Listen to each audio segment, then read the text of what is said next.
Hey everyone, welcome back to another 6-5 podcast. Daniel Newman here, CEO of the Futurum Group, sitting in as the host today for this 6-5 on the road. We're going to be talking about navigating digital sovereignty, and we have a special guest. We have AWS's Max Peterson joining us. Max, welcome to the show. I think longtime listener, first time caller. Yeah, I think you nailed it right there. Long-time listener, first-time caller. I saw you at reInvent last year. Yeah, and I look forward to seeing you again at reInvent each and every year. Always a great one. How many hotels is it going to be this year? 3, 4, 8? Every year it just gets bigger and bigger and bigger. That just goes with the 19% recent growth and tracking quickly towards $100 billion a year revenue. Very, very exciting times. But Max, we're going to talk about something that I personally think is really important today. If anyone out there that doesn't follow my social streams, especially X, but also LinkedIn, you know that I am deeply interested in what's going on with data, privacy, AI. The proliferation of data is creating all kinds of opportunities and complexities. Enterprises have to figure out how to move data around, where to place it, what the rules are in different markets. And then, of course, they want to stay within their lanes, but at the same time, deliver world-class experiences to their customers. That is really, really hard. And Max, we're gonna unpack this a bit today. But before we jump into this and we dive deep into the digital sovereignty area and space, give us a little background. Talk a little bit about the work you are doing over at AWS. Yeah, sure. Well, I started in the tech industry 3 decades ago, and for the last 12 years, I've been here at AWS. The start of my AWS career was all around our worldwide public sector business. So I've got a lot of experience in terms of customer requirements and compliance and security schemes and helping some of our most security conscious customers be able to move mission workloads to the cloud. While I was working in the public sector business, I was based out of the UK for about 5 years, running our international public sector group. And then starting in 2021, I took over all of the worldwide public sector. And then I was thrilled in October of last year to take on a new role as the vice president of Sovereign Cloud. And I've got an incredible responsibility. When you talk about customers' needs to be able to continue to innovate while also maintaining the security, the control, and the sovereignty. I mean, that's my job description. Make sure that our customers have the most advanced set of sovereignty controls and privacy safeguards and security features that are available anywhere in the cloud. And it's all to do what you just said, is to give customers control without compromise. They don't want to deal with small feature limited clouds. They want all of that capability. They need the foundational security, and they need to be able to keep innovating while meeting those compliance and regulatory schemes. Yeah, and for anybody out there that isn't super familiar with, all of the technical jargon that we really can't avoid in some ways when we're talking about this stuff, it's kind of like tax, I'll say, for instance, or law. In different countries, they have different tax codes. In different countries, they have different laws. And companies that are operating globally have to respect that in every different market in which they're participating. And so in an era of data, we can even predate AI, in where you're just offering services and people are consuming or buying from, say, an Amazon. When someone's buying something in Amsterdam versus someone buying something in South Africa versus someone buying it in the US, there's some different protocols about how data is collected, how a transaction is completed, how the ongoing advertising that you can do with those customers needs to be managed. And so for most of your clients, and we're going to talk about this, they need a partner, a cloud provider that actually can solve a lot of those problems without having to go to a different provider in South Africa and a different provider in the Netherlands. And it's very growth limiting. And so your job is to help solve that, your org. So I'm sort of teasing it out, and hopefully I'm not taking too much of your thunder away by trying to simplify this for people. But I imagine the fact that this role was created for you and is indicative of the seriousness in this particular area. What are you hearing? And what are the changes that really drove this from a need? I mean, I was hearing about Sovereign Cloud for a decade, Max. This isn't new. But what has changed in the last couple of years that's made this such a priority? Yeah, sure. I think that the thing that started this was when the free flow of data between the US and the EU was interrupted by the Schrems 2 challenge.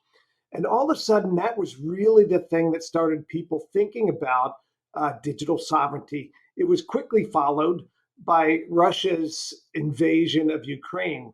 And so I think it was those two factors that really made this become something that organizations around the world are now concerned about when they're making their selections for cloud service providers. And it's something that at AWS we've been focused on for a long time. When we talk to customers about what their needs are, they really talk about uh, data security and data residency and control. They talk about making sure that they have operational control of their systems and their data on the cloud. They're focused on security and resilience. And finally, they really want the sort of transparency and independence in the way that they use the cloud and the way that partners can build on the cloud to meet their needs. Uh, we've seen this happen most specifically in highly regulated industries and in public sector, like government customers around the world. Yeah, I'm glad you brought that up, Max, about the regulated industries, because I give a few examples that were not necessarily, but when you think about what I mentioned as sort of things that are required, and what you mentioned, just think about, I don't know about, if this will age me. You said you've been in it 3 decades. I'm younger than you, but I'm older than I like to Congratulations. admit. I'm older than I like to admit. But when you kind of look at what I said, and you used to say something like turn the volume up to 11. Remember on those dials when there used to be like a fixed dial and a volume? Um, Regulated industries create exponentially more complexity.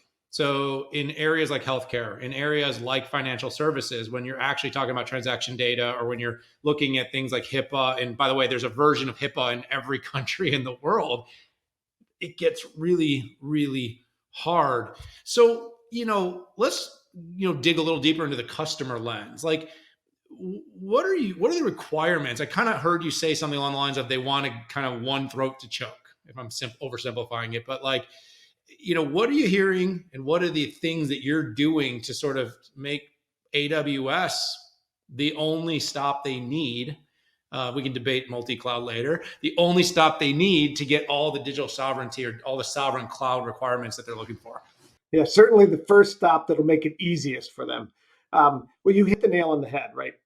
One of the challenges is there is no single definition of digital sovereignty. And that's because it is all in the context of the country, the industry, and the regulatory environment that you're operating in.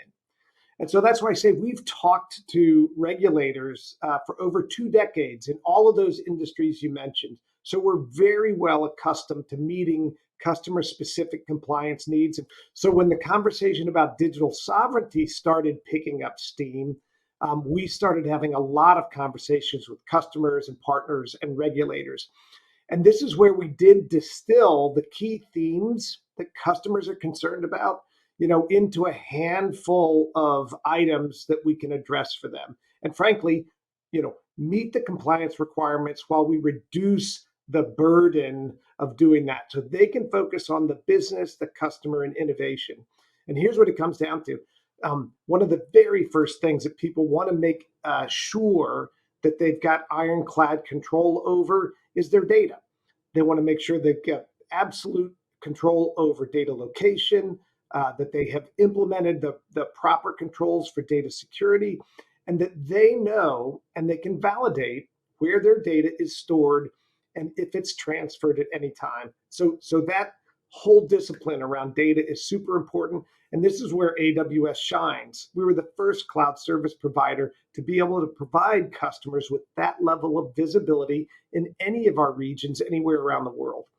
The second one comes down to they want to make sure that they can restrict operator access so that they're certain that neither AWS nor a foreign adversary nor a cyber criminal can get access to their systems and their information on the cloud. And again, this is where AWS has an exceptional amount of experience and very fine-grained controls that customers can configure on the AWS cloud.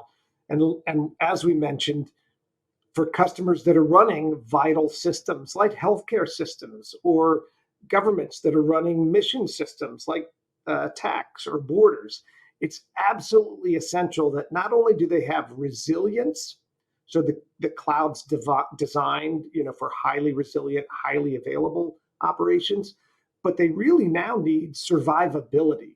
They need to make sure that in a worst case natural disaster or a worst case political disaster, they're able to continue to run and operate these mission critical systems anywhere around the world. And the fourth and the final one really is that they've got a partner who gives them the transparency and independence to be able to use the systems on the cloud, or to be able to combine them with local partners who deliver additional key capabilities. They don't just want virtualized infrastructure. They want the whole cloud experience, all the software, the services, the security that goes with it. Yeah, there's a scale requirement to get that done for sure. Like you said, you can sort of cloudify something, but when you do get in market, in region, and where you have very specific data residency requirements, and then you have something happen in that particular region, right? You need to sometimes, I mean, you actually might need to go into a data center and put your hands on a piece of hardware. Like, it is not all, I know the idea is like, look, just one control plane and everything happens, but that's what it does when it's working correctly. Then there's the what happens when something goes wrong, and inevitably it does go wrong, and something goes wrong, and the biggest companies in the world are all dealing with everything from outages to ransomware attacks to denial of service attacks. And these companies need to get back online quickly. You talked about resiliency, you talked about security, and there's a lot of point solutions for resiliency. You partner with a lot of the companies. There's a lot of security companies that, literally point solutions can mean two different things in this case. But as a whole, like, the cloud can be an enabler of all this, right? You can democratize it through partnerships and through the services at AWS. Talk a little bit about how your sort of customers are approaching cloud to meet those cyber and resiliency needs. Yeah, well, it's interesting what you said about, what do you do when crisis strikes? I'll pull a page from the very real life story that we're seeing in Europe with the worst, crisis in Europe since World War II. And that was literally days before the invasion. We were working with the Ukrainians to help them secure their systems. And they took the very important step that governments and regulators need to remember.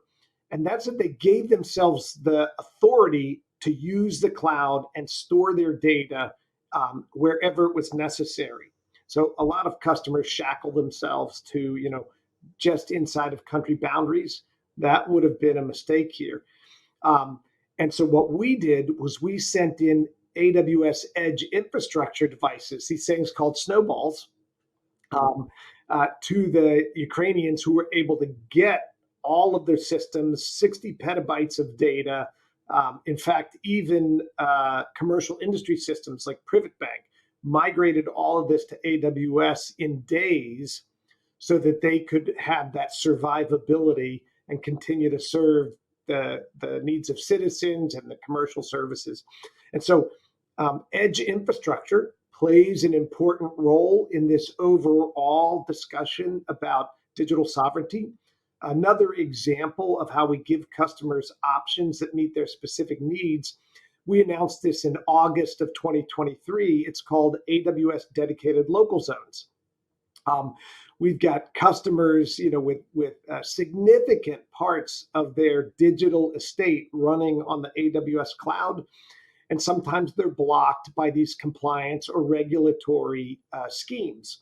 In the case of Singapore, very advanced. Their Singapore digital government group had migrated the bulk of their work to the cloud, and yet when it came to their statutory requirements to protect more sensitive data, we had to partner with them and come up with a way to give them AWS cloud infrastructure that had the same characteristics, but could be operated inside of their physical data centers, and where they could, because it was a dedicated cloud infrastructure, where they could implement physical security and operational controls that were uniquely prescribed for the Singaporean government in this case. And so, as you're probably well aware, right, a lot of the work that we do is working backward from these customer requirements. And in this digital sovereignty space, it's really important, that we continue to talk to customers and regulators all around the world, and we'll continue, to innovate on their behalf so that they don't get slowed down.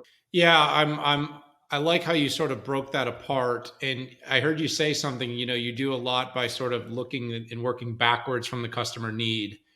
But as part of this podcast, when I have great guests like you on, I always want to also look forward. And so, as we kind of head into the future, the amount of different research that I could produce on this topic is just spinning in my brain, because this is a problem. Like, you kind of think, and you're a tech guy like I am, there's micro problems and macro problems. This is a macro problem that people are trying to account for, is like, how do I basically build a global enterprise in the future and meet all these complexities? And by the way, AI is like, it's like rocket fuel for the complexity here, because everybody wants to go super fast, and the risks are just, it's like, you just watched the Olympics, probably somewhat recently, depending on when this exactly you're listening to the pod. But like, you're watching the hurdles. Like, the sprinters don't look as fast with hurdles. You put the hurdles in the way, they look slower. Then you put the, they do the steeplechase. You put the water. This looks like the steeplechase. You're running through, and all of a sudden you got the river in front of you. But like, what are the trends that you're seeing in this space going forward? And what are you like recommending to customers that want to prepare and be in the best position to deal with all of this complexity? Sure. Well, the first thing is customers want to be able to continue that drive to innovation that you talked about.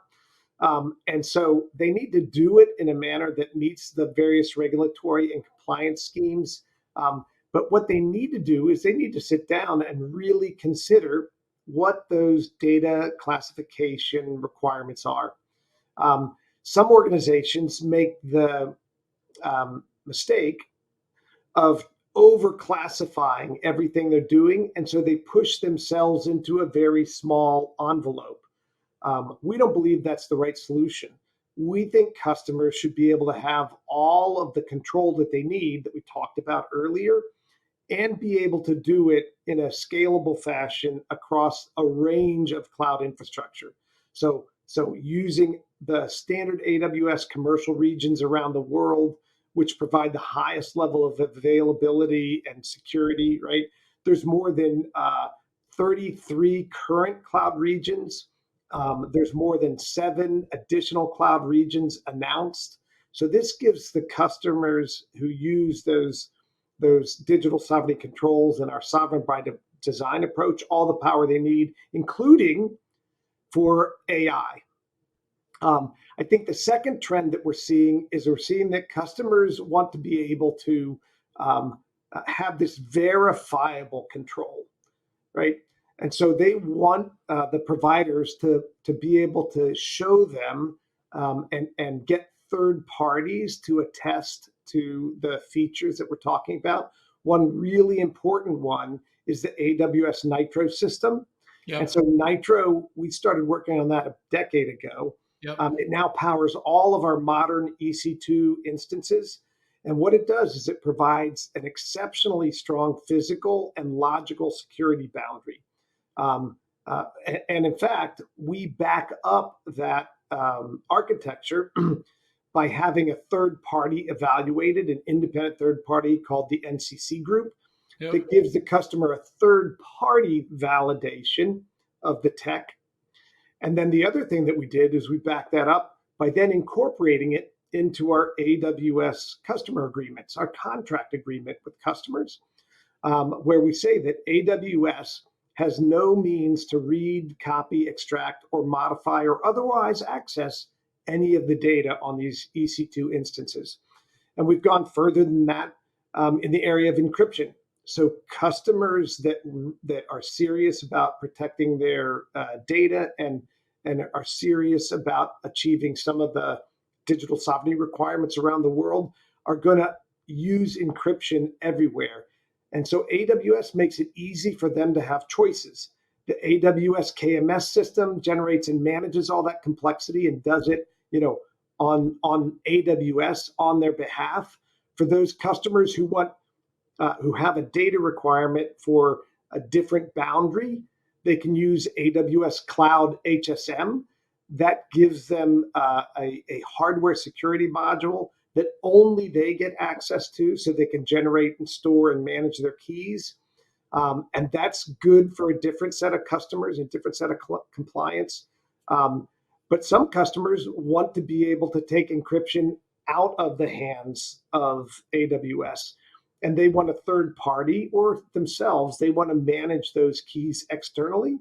because without the keys, this is a means for them to prove that they and only they have control of their data, and that they have this operational control boundary that's in their hands and Yep. not in the hands of the cloud service provider. That's what our AWS XKS offering is all about.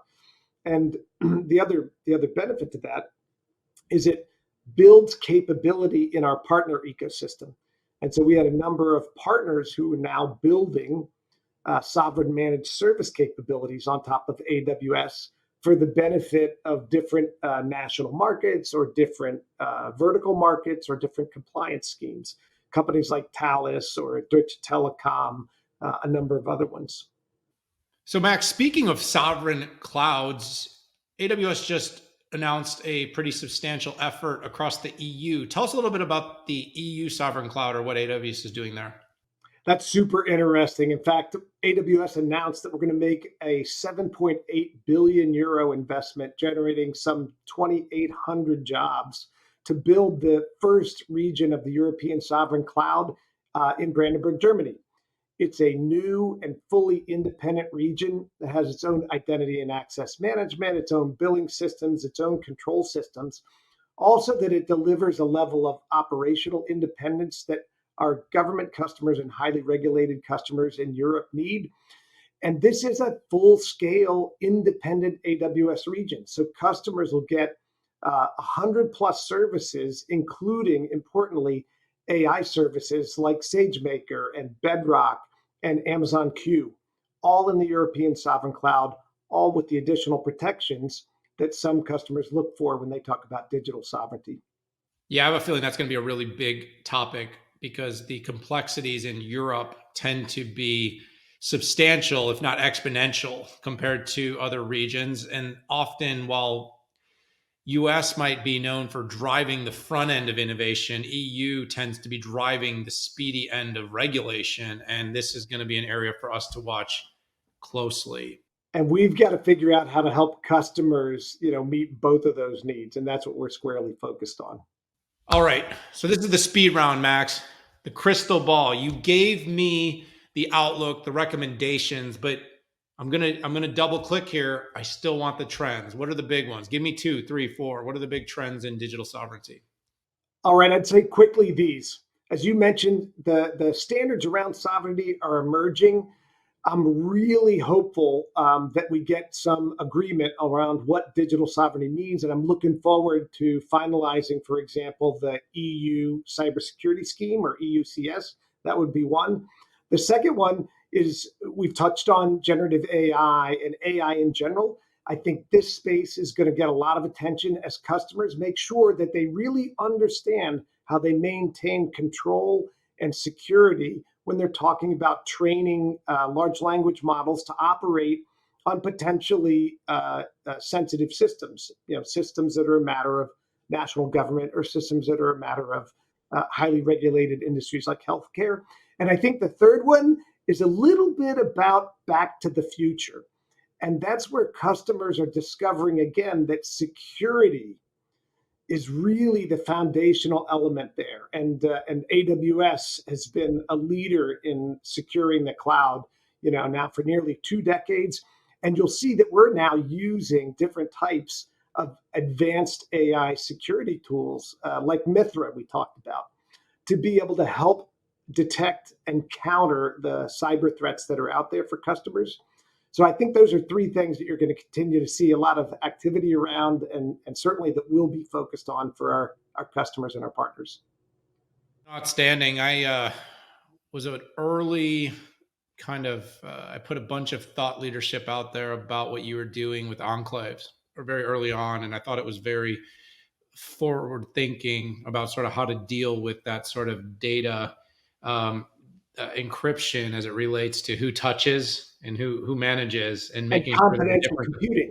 Right. Confidential computing, which, you know, has been a little quiet, but it's still a really important topic that's going to require more conversations. And speaking of more conversations, Max, I'd love to keep chatting to you, perhaps have you back on sometime soon. Let's definitely get together at reInvent, talk more about all the things that are going on with digital sovereignty. Look forward to following your thought leadership. Check out the show notes, everybody, and learn more about Max and what he's doing over at AWS. And we will have more coverage here on the 6.5 with AWS. Great partner here in the 6.5. But for now, I got to go. I got to say goodbye. Thanks all for tuning in. We'll see you soon.